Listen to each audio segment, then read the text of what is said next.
Sabi mong yan, gusto kong susugan yan sa pagbasa ng isang inire-retrieve ko ngayon, yung isang dokumento na sinulat ni Emilio Cito. Okay. Si Emilio Cito, una, gusto kong i-discuss, actually, yung salitang kalayaan, wala naman yan nung unang panahon Ito Maski si Rizal, hindi niya nga alam yung term na kalayaan. Nabasa niya lang yan kay Marcelo del Pilar. Correct. Bakit? Kasi ang dating termino sa kalayaan ay yung salitang katimawaan. At timawa ka dahil noon malaya kang tao. Bago dumating ang Espanyol, yan yung malayang tao. O yung tinatawag na maharlika. Pero alam mo ang konteksto nga niyan, di ba pinaliwanag na natin? Correct. Ang konteksto niyan, ibig sabihin, kung ikaw ay timawa, ang ibig sabihin, wala kang utang. Kaya ka, kawalan ng utang yun. Kawalan ng utang So, yan now, anong nangyari? Sinaknak Kimuel Gabriel, ang isang historiador. Sinulat niya ito sa Timawa sa Kasaysayang Pilipino. Yung Timawa, bumaba ang level sapagkat paandar sa Kastila, yung mga dato naging mga prinsipales, pero yung Timawa ay naging Indio. So, ano nangyari? Nagbago ngayon yung ibig sabihin ng Timawa. Pag sinabi mong Timawa, mahirap. Mahirap pa sa daga. Patay gutom. Malakas kumain kasi patay gutom. PG. Strike land. Di ba? Strike land. Hampas lupa. Di ba? Paliwanag mo sa kanila, bakit tinawag na hampas lupa yung hampas Bakit lupa? na hampas lupa Ikaw yun? ang nakakaalam nun, ikaw Hindi ko nagpaliwanag alam sa kasi akin. di ba parang hinahampas mo yung mukha mo sa lupa. Parang ganun kakahirap Kasi, yun yung hampas lupa Ano ba yung nalaman mo? Alam ko sa'yo, ikaw ang Alam mo, nagpaliwanag hampas sa lupa akin. yun yung hinahampas mo yung mukha mo sa lupa, di ba? Pagka wala kang dangal, hampas lupa ka, di ba? So yan, yan yung aking now. Ano nangyari? Kailangan ngayon ng bagong termino. May uusbong na bagong termino. Isang pare, si Mariano Sibilla, sinulat niya, tinranslate niya yung isang devotion para kay Mama Mary, na ang ginawa niya, yung salitang libertà ng Italiano, ay sinulat niya, ginawa niyang kalayaan. Now, ito, magandang pag-usapan natin to kasi kalayaan yung topic natin. Alam mo ba na si Rehileto, naging controversial yung kanyang statement na ang kalayaan ay nagmula sa salitang layaw. Laki sa layaw, Jepro. Kasi yung layaw, di ba alam natin, komportabling buhay yun. Pero pagka laki sa layaw ka, very negative ang connotation. So, Ibig sabihin, pinayagan kang lumaki na walang responsibilidad, Correct. pinagbibigyan ka lang, in short, ulul ka na dilawan, di ba? wag ganon, tol. Tingnan mo ang mga dilawan. Wag ganon. Hindi, mali ka Hindi. Kahit may mga DDS din na ganyan, pare. Laki sa layaw, sino?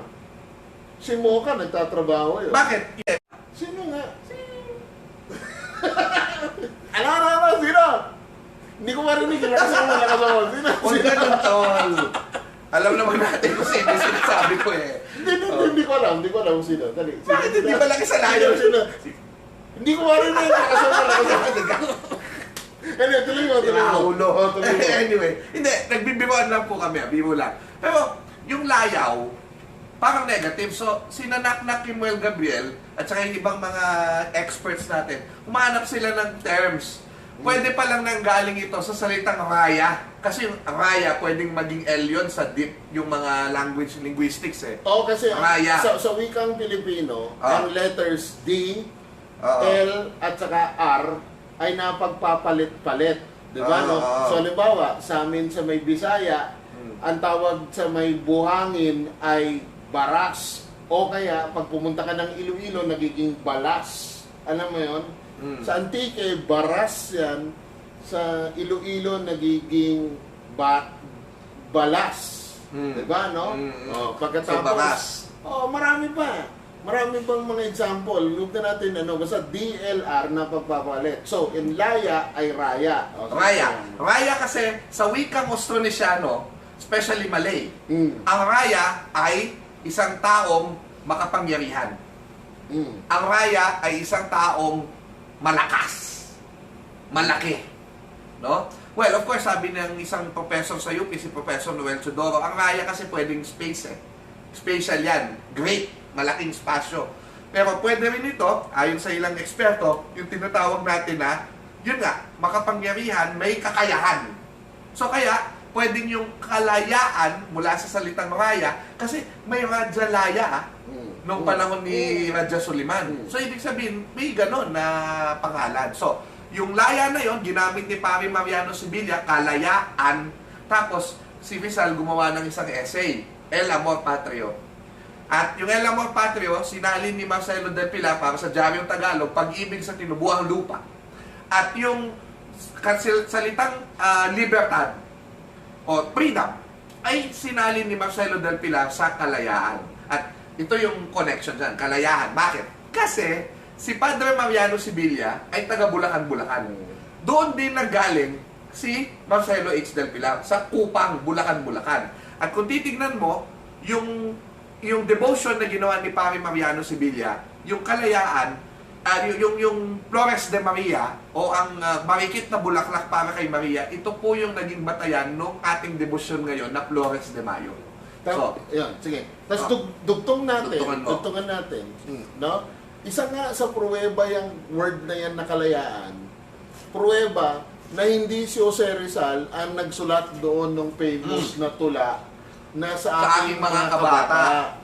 Oo, yung, di ba supposedly sinabi ni Rizal na ang hindi magmahal sa sariling wika, higit pa sa hayop at malansang isda. Hayop? Oo.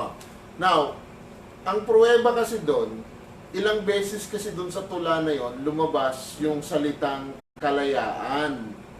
Pero sasabihin niya ni Jose Rizal, later on, no?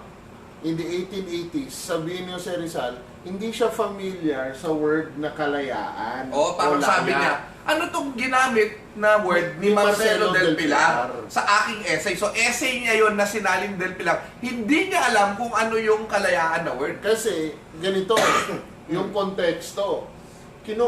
Sinasalin ni Jose Rizal sa wikang Tagalog, yung kwento ni William Tell, yung archer. Oo, di ba? Di ba sa kwento dun sa William Tell, kailangan panain niya yung yung mansanas doon sa ibabaw sa ulo ng kanyang anak para makuha yung kalayaan. Sa German, ang term nila, kung tama yung pagpo-pronounce ko, Freiheit. Freiheit. Di ba? No? Freiheit. Na, i-translate siyempre ni Rizal sa Espanyol na libertad. Di ba? No? Kalayaan. Pero hindi niya matranslate sa Tagalog. Kasi ang ginagamit niya, pinagpipilian niya, sabi niya kay Pasiano, kaligtasan daw. Pero sabi niya, pag kaligtasan daw, dapat nasa isang sorry state daw, tinaas. Pero yung pagiging malaya lang, parang hindi nila matranslate. So, pinakita sa kanya ni Pasiano yung translation ni Marcelo del Pilar, yung word na kalayaan. Tapos medyo nagulat si Rizal. Medyo nagulat siya. In short, hindi siya familiar sa word na kalayaan. Which is, kung si Jose Rizal ang nagsulat, nung sa aking mga kababata, na ginamit niya 8 years old, Oo, ginamit niya several times yung word na kalayaan. Paano ngayon, later on, sa kanyang pagtanda, sabihin niya, hindi siya familiar sa word na kalayaan. Parang kaululan yun. So, yan. ibig sabihin, hindi siya ang dyan. Now, sandali, nawawala ba tayo, Van? Hindi. Parang hindi naman. Hindi naman. Sa akin lang, sa akin. Sige, ganito. So, anong mangyayari dyan?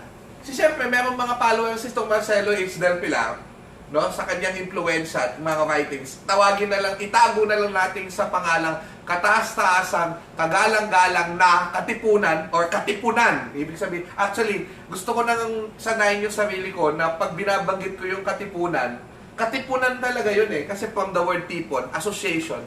Kasi kataas-taasan, tipon, no? Tapos yung yun katipunan, nagtipon. Tiponan, di ba? So, kataas-taas ang kagalang-galang na katipunan ng mga anak ng bayan. Sa mga writings ng katipunan, makikita natin na pinasikat nila itong salitang kalayaan. In fact, ginamit nila ito na pangalan ng dyaryo, no? Na ang nag-publish ay si Pio Valenzuela.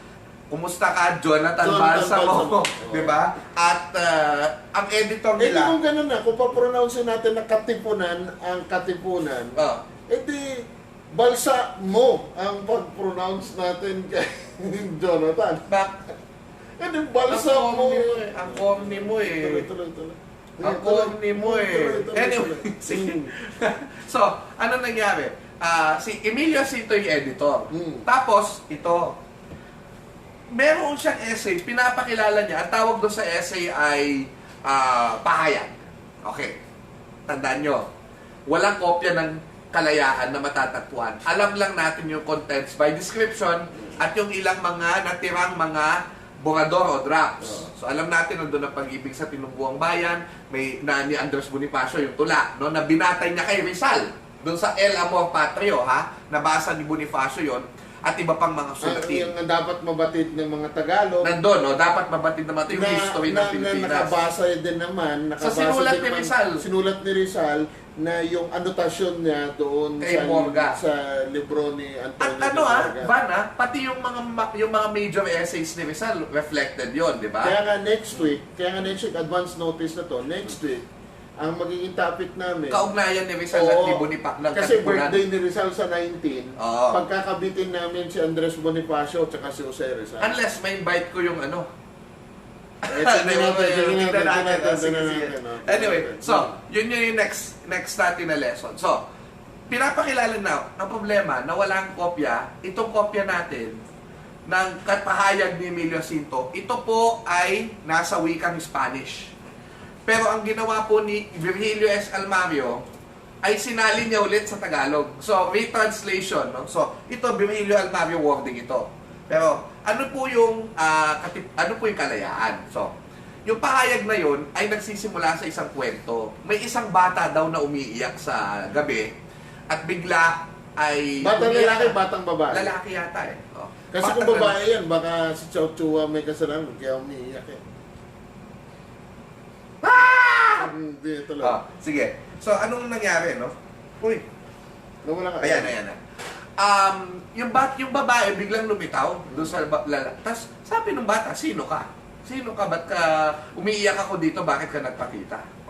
So, punta ako dito para paligayahin ka, sabi ng babae. hindi, parang ganon. Oo. Parang ganon. Pero ito yung sinabi niya. Nais mo bang malaman kung sino ako? Kung gayo'y makinig. Ako ay ang simula ng mga bagay na higit na dakila, higit na maganda, at higit na kapuri-puri, marangal at iniingatan, na maaaring mata mo ng sangkatauhan. Nang dahil sa akin ay nalaglag ang mga ulong may korona. Nang dahil sa akin ay nawasak ang mga trono at napalitan at nadurog ang mga koronang ginto. No? Nang dahil sa dikain ko ay napagkakaisa ang mga tao at kinalilimutan ng bawat isang pansariling pakinabang at walang nakikita kundi ang higit na kabutihan ng lahat. Nang dahil sa akin ay natimawa ang mga lipin at nahango mula sa lusak ng pagkalugami at kalapastanganan at napugto ang kayabangan at kayamuan ng kanilang mababangis na Panginoon. Meron pa isa, maganda Parang ganyan na nangyari sa mga dilawan eh. Huwag ganon. Nang dahil sa akin ay umiimbulog ang diwa upang siyasatin at tuklasin ang mga hiwaga ng siyensya. Diba? Saan mang pinag-aharian ko ay napaparam ang mga pigati at nakasisinghap ng daglian ng dibdib na nalulunod sa pangalipin at kabangisan. At pangalan ko ay Kalayaan. At Diba? nandito ako para lipulin ang Liberal Party. Walang sinabing ganon si Emilio Jacinto. Wala. Tumigil po tayo. Sorry. Okay.